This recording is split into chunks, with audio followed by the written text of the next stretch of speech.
get an echo.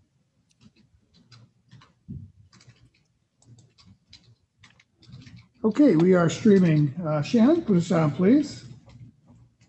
Okay. This is a matter of Goebel versus Goebel. I understand the parties have reached a settlement. Which of you, well, I should say for the record, Ms. Danke is present for the defendant, Mr. Finley for the plaintiff, and both parties are also present.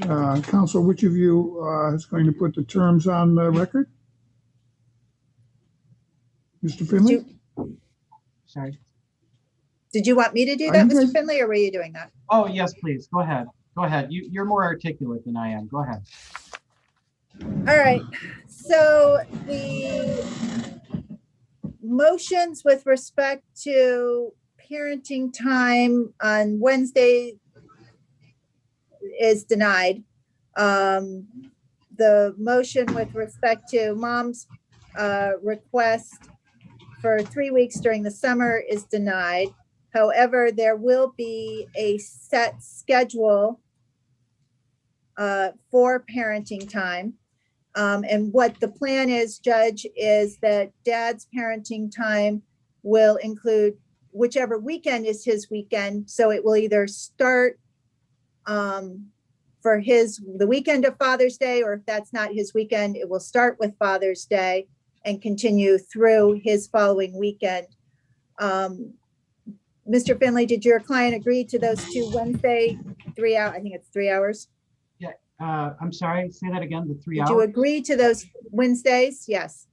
So Oh, my okay. client also gets 4 weeks during the summer, which Yeah. is essentially, he's giving up 2 Wednesday evening parenting times. So they'll both have 4 weeks during the summer, they will alternate, not including the July 4th week, because will unduly complicate the scheduling. The Christmas break exchange will occur at 9 a.m. if there's an odd number of days in the Christmas break, and at 6 p.m. of the midpoint if there is an even number. The uninsured medical expenses, which have been provided to Mr. Finley, and which total $760.19.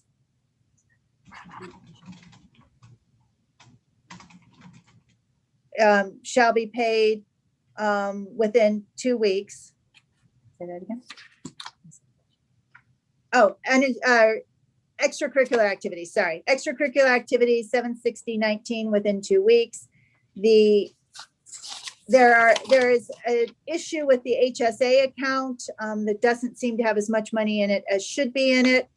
We've agreed that, and I can send you that statement, Mr. Finley, just so you have it in writing, that as close as we can get to the time of divorce, the value was $6,831.03.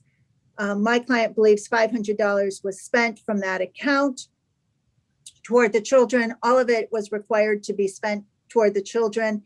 Mr. Goebel has 14 days to demonstrate additional money spent toward the children. The remainder of that money he will be responsible for. The children we have 2 children who need braces. So they're going to use the same Dr. Sonnenborn, sorry. Dr. Sonnenborn, who did the braces for another child. Mr. Goebel will sign the contract for the braces. The braces then will be paid through the HSA account as it should be. So if he has spent money on his own for his own expenses, he would have to make up any difference aside from either what he's able to demonstrate was spent to the kids or the $500 that my client believes was spent on the kids. And then anything beyond the HSA monies would be divided pursuant to the uninsured medical expenses. And then, and my client indicates that once they've determined what that is, she'll pay directly. So he won't have to front the money that would be her responsibility on the uninsured medical expenses. There is currently a court order that his girlfriend's daughter cannot spend nights with his children. We've agreed to set that order aside. And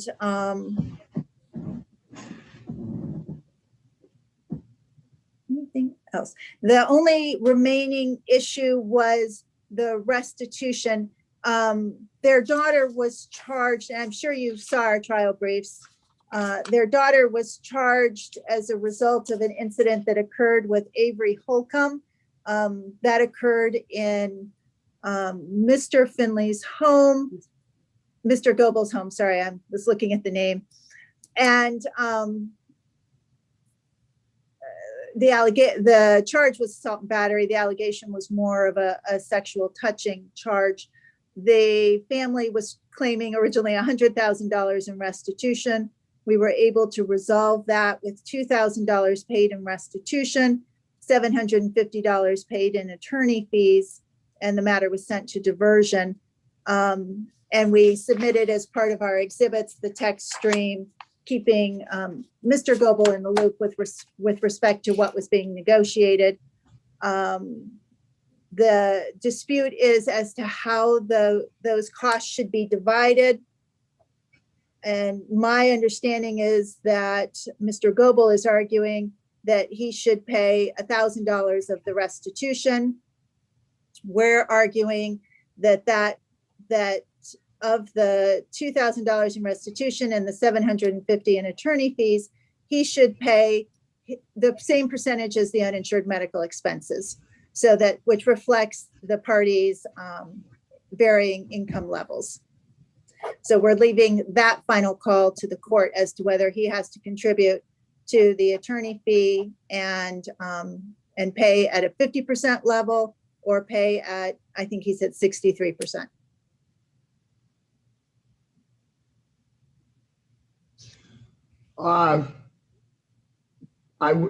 It should be the same as uninsured medical.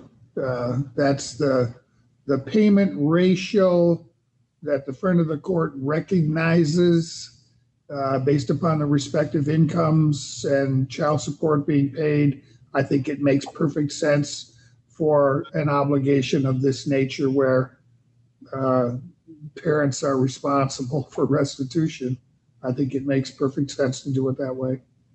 Does that include the attorney fee as well as the restitution?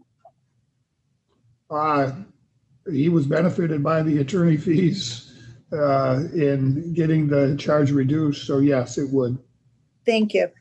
Was there anything else, Mr. Finley, that I've omitted? Anything else? Well, I do, Your Honor, I appreciate your ruling on that, but I do have to make the record clear for my client. I don't want a negative record here. And therefore, this is the court. I would like to respond to some of those things that were said, just so the record. Go ahead. Thank you. My client does not admit nor agree that any incident occurred at his home. Those are hearsay allegations. When I read the reports that are not admissible before this court, it seems to me that this was ongoing conduct that occurred in several different places by 3 different alleged victims. And if we would have had a hearing before Your Honor today, those things would have been brought up. And I just want the record to reflect that we are not admitting or conceding that any misconduct occurred on Dad's watch. And as far as, the rest of it, that's what I would like to say. Thank you. It wouldn't have made any difference to me whose watch this occurred on.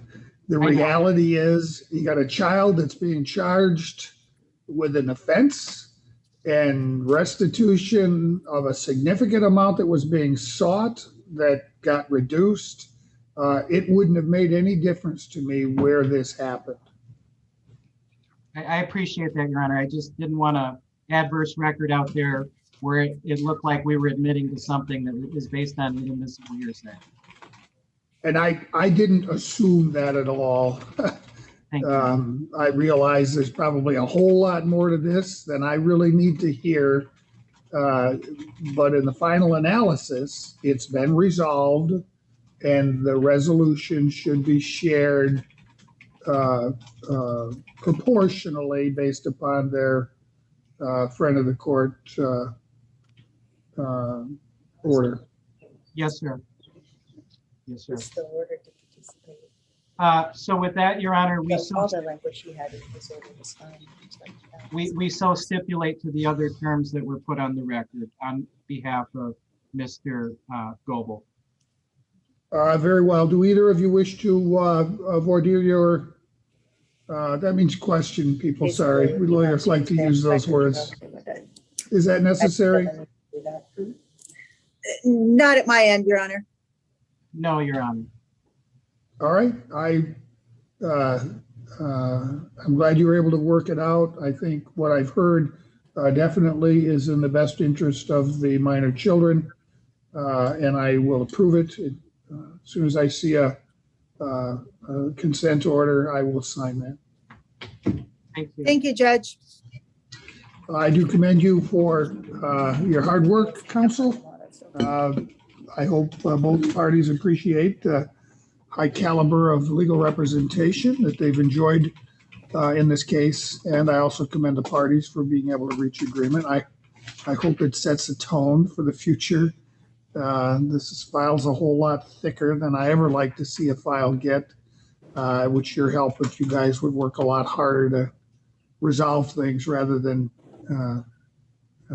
end up in court. So anyway, I wish you all well. Have a good day. Thank you.